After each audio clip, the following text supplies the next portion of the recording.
Hello అండి, ఇది money plant. ఇది పెట్టి 10 సంవత్సరాలు అవుతుంది. ఇది ఎందుకో మట్టి అంత టైట్ అయ్యి ఎగరకపోతుంది, ఎదగట్లేదు. కొత్త చెట్టు పెడదామంటే మా ఆయన ఇది 10 సంవత్సరాల నుంచి ఉంది, ఇదే పెట్టంటే మట్టి మారుద్దామని ఇదంతా తీసిన. మొత్తం తీసి దీంట్లో ఎరువులు వేద్దామని ఇదిగో ఎరువు బస్తా బుక్ చేసాను. ఇది ఇప్పుడే సీల్ చేశాను.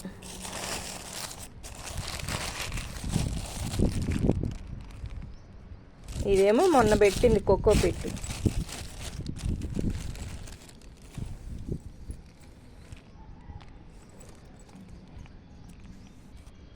ఇది ఎరువులు బస్తా ఇప్పుడే సీల్ చేశాను. ఎరువు కొంచెం వేస్తున్నాను.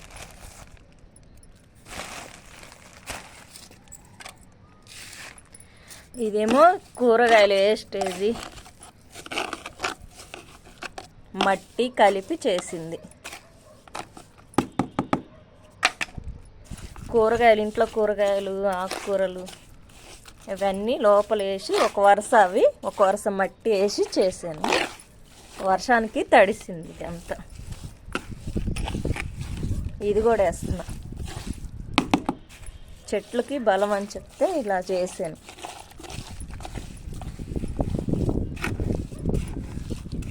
మనం కోసినాక కూరగాయలు, కోడిగుడ్డు తొనలు అవన్నీ వస్తాయి కదా, అవి ఒక వరుస అవి ఒక వరుస మట్టి పోసుకుంటూ వచ్చా.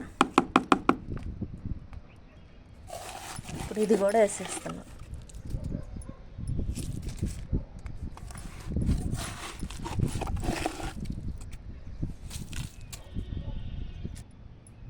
ఇప్పుడు ఇదంతా కలిపేద్దాం.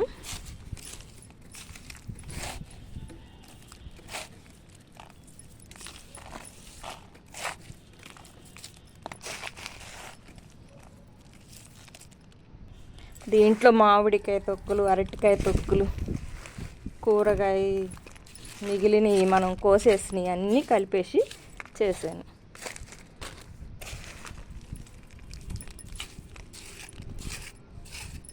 ఇవి మామిడికాయ పిక్క కూడా ఉంది దీంట్లోనే. ఇప్పుడు ఇదంతా మంచిగా కలిపిన తర్వాత వేసేసుకున్నాం. అది ఆకు.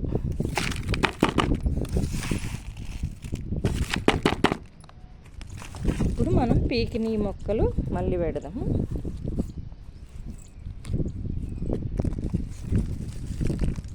నాకు మొక్కలంటే చాలా ఇష్టమని చెప్పాను కదండి.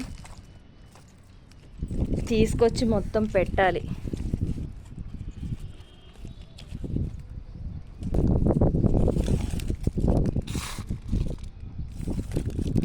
ఇది పెట్టి 10 సంవత్సరాల పైనే అవుతుంది. అప్పుడు మంచిగా అల్లుకుంది, బాగుంది, ఫోటోలు కూడా దిగాము.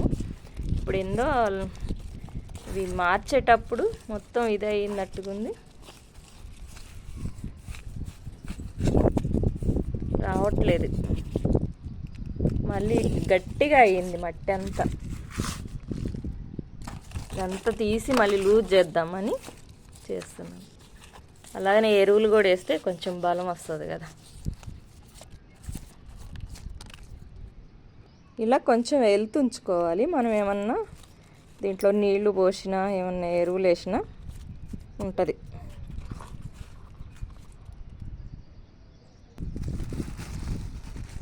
మళ్ళీ కొంచెం పైన ఎరువు వేద్దాం.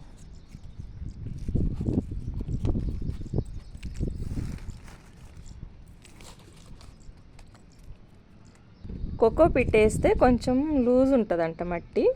చెప్తే ఆన్లైన్లో బుక్ చేసామండి. ఎరువులు కూడా ఆన్లైన్లోనే బుక్ చేసాం. అంతే, అయిపోయింది. ఈ మొక్క పెరిగినాక మళ్ళీ వీడియో తీసి చూపిస్తా.